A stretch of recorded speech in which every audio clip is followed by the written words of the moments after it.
시청자 여러분 안녕하십니까? 김희정입니다. 안녕하십니까? 노준영입니다. 최근 대통령실과 안철수 의원의 충돌이 격화됐었는데요.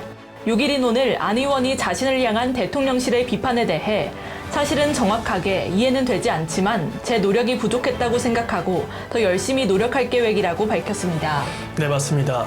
대통령실은 전날 안윤연대라는 표현은 정말 잘못된 표현이다. 대통령과 당대표 후보가 동격인가라며 대통령을 당대표 선거에 끌어들이려는 안 후보의 의도가 아니냐는 생각을 할 수밖에 없다고 지적한 바 있는데요.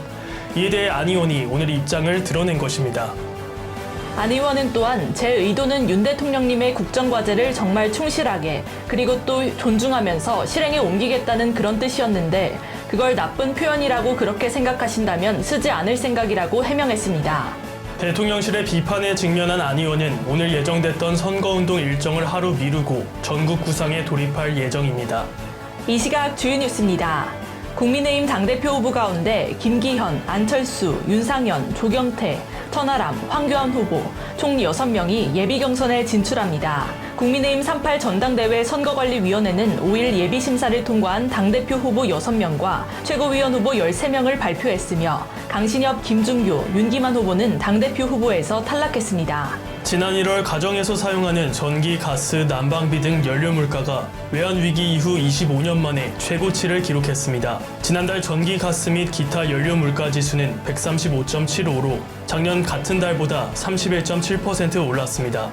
작년 서울에 거주하는 세입자의 36%는 100만 원이 넘는 월세집에 사는 것으로 5일 국토부가 밝혔습니다. 높은 금리로 전셋값 등 자금 마련이 어렵고 전세 보증금 미반환에 대한 우려가 커지면서 월세 거래가 증가한 영향으로 풀이됩니다. 시중은행들이 앞다퉈 각종 수수료를 없애거나 줄이고 대출금리도 줄줄이 내리고 있습니다. 이는 금리 상승기에 역대 최대 실정을 거둔 만큼 사회에 환원한다는 취지지만 여론 악화나 금융당국, 정치권의 압박도 영향을 미쳤다는 분석입니다. 4년제 대학 10곳 가운데 4곳은 내년부터 등록금을 올릴 의지가 있는 것으로 나타났습니다. 5일 교육부 기자단의 설문조사에 따르면 총장들은 인상된 등록금을 우수교원 확보와 교원 처우 개선, 노후시설 정비에 주로 사용하겠다고 전했습니다. 서울시가 이태원 참사 분향소를 불법 시설물로 규정하고 자진 철거하지 않으면 행정 대집행에 나서겠다고 경고했습니다. 반면 유족 측은 자진 철거 없이 강제 철거가 들어오더라도 버티며 그냥 있을 것이라며 충돌이 예상되는 상황입니다. 6일인 오늘 코로나19 이후 중국인들의 단체 관광이 처음으로 시작됐지만 한국과 미국, 일본 등은 해외 단체 여행 허용 국가에서 제외됐습니다. 이는 최근 중국발 입국자 관련한 방역 강화를 위해 비자를 발급 제한한 것에 대한 보복성 조치로 풀이됩니다.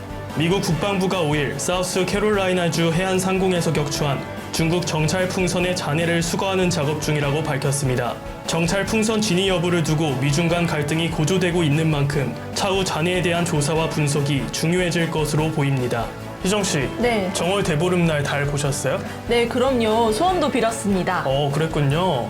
쉼은 보름달처럼 내어 맡김입니다. 쉼은 애씀을 내려놓고 내어 맡길 때 진정한 쉼이 찾아옵니다. 그래서 욕조에서 긴장을 풀고 있을 때나 단잠에서 깨어날 무렵에 선관 같은 직감이 다가오기도 하죠. 아르키메데스의 유레카 외침도 그렇게 생긴 것입니다. 그게 바로 쉼이 가져다주는 선물이군요. 네, 맞습니다. 이 시각 주요 뉴스였습니다. 구독과 좋아요를 눌러주시면 더 좋은 뉴스로 보답하겠습니다. 지금까지 김희정, 노준영이었습니다.